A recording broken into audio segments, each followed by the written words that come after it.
If you were a captured Allied airman during World War II, every detail on your uniform could mean the difference between imprisonment and freedom. What looked like an ordinary tunic or a simple button might conceal a powerful secret, a survival tool hidden in plain sight. Among the cleverest of these covert innovations was the button compass, a tiny magnetic escape aid disguised as an everyday part of military clothing. This little device helped hundreds of soldiers and pilots find their way home through enemy territory. In this episode of Backyard Wisdom, we're diving into the true story behind the button compass, how it worked, and, well, how you can use the same principles for your own survival skills today. The button compass was born from the secret war behind the front lines. During World War II, not every battle was fought with rifles and tanks. There was another war happening in secret, a battle of wits between intelligence agencies and escape specialists. The British MI9 division, led by Christopher Clayton Hutton, was tasked with one mission to help Allied prisoners of war escape and evade capture. Hutton's team became legends of ingenuity, creating everyday objects that hid compasses, saws, maps, and even currency. One of their most ingenious inventions was the button compass. To the casual eye, it looked like any other button on a uniform, dark, dull, and ordinary.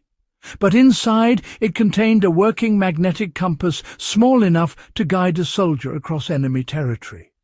It was waterproof, nearly indestructible, and, most importantly, invisible to the enemy. The button compass was typically made from two parts, a top and a bottom half that screwed or snapped together.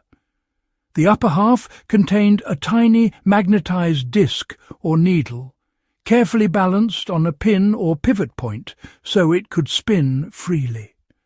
When unscrewed, the top of the button was often shaped or marked in a way that pointed north.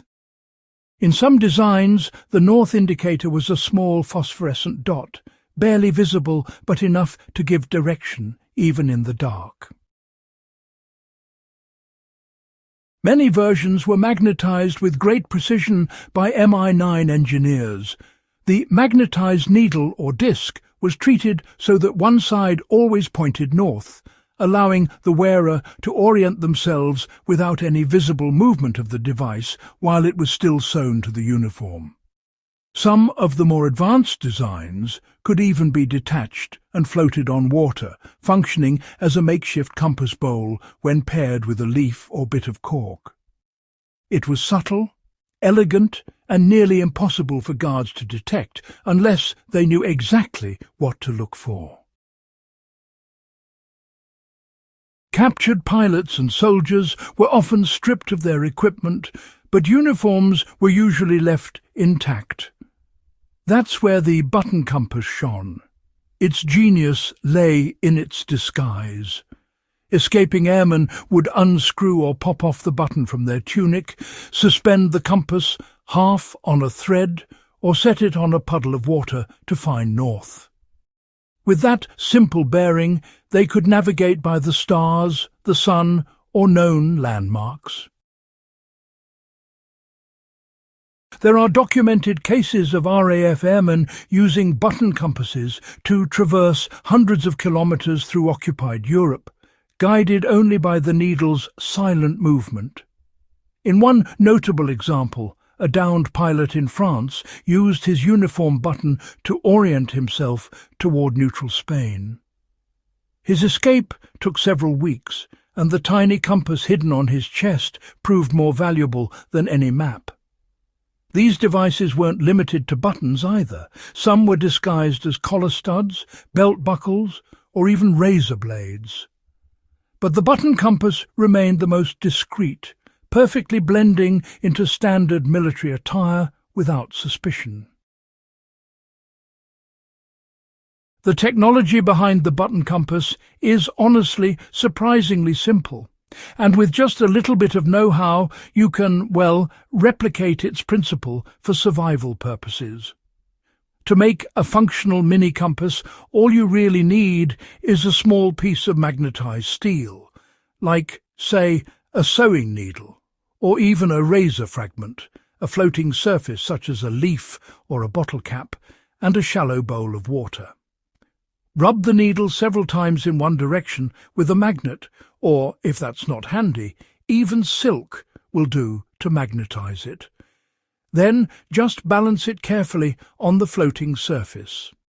It will, quite naturally, align itself with the Earth's magnetic field, pointing north and south. If you want to take it a step further, you can, make your own hidden compass by embedding a tiny magnetized disc inside a plastic or metal button. When attached to clothing, it looks completely harmless, but still retains its directional function when detached. For campers, hikers, or survivalists, this is, frankly, a great exercise in stealth navigation. Proof that even in the modern world, low-tech solutions still work when GPS fails. The hidden compass wasn't just a clever gadget, it was a lifeline built on human creativity and courage. It represents the intersection of science, survival, and secrecy. What makes it remarkable is how simple physics, magnetism, and orientation was harnessed in a way that could save lives. In today's age of digital navigation, it's easy to forget how fragile technology can be. Batteries die, satellites fail, and signal interference can leave even seasoned travelers lost. The button compass reminds us that the most reliable tools are often the simplest ones. Knowing how to find direction without electronics is a skill that connects us directly to the ingenuity of those who relied on such methods under far greater pressure. It's also a powerful historical lesson in adaptability. MI9 didn't just hand soldiers fancy gear, they gave them knowledge. That's what survival is truly about. You can apply that same mindset today by mastering analog navigation, learning to magnetize your own compass tools, and practicing under natural conditions. Knowledge, once learned, can't be confiscated. When you look at a humble button now, remember the story it carries. The soldiers who used these tiny compasses didn't just rely on technology, they relied on resourcefulness.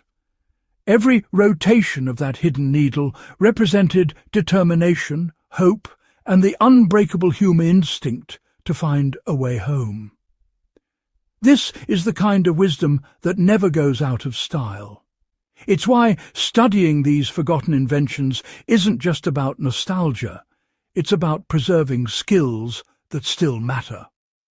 So, next time you're out in the field, camping, or just exploring the wilderness, take a moment to test the same principles.